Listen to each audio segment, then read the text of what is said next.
Bu Rajab oyining 27-kechalari Me'roj kechasi. Me'roj kechasi oldimizda turganligi uchun bu kechada ham o'ziga xos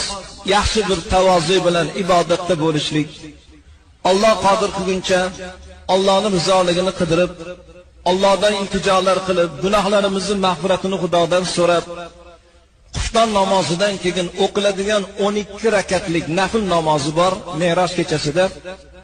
12 rakatni nihoyasiga yetkazilgandan keyin A'uzu billahi minash shaytonir rojim, bismillahir rohmanir rohim deb 7 marotaba sura-i Fotihani o'qib, zikr tasbihlarni yetgandan keyin Yaratganning dargohiga qo'llarimizni ko'tarib,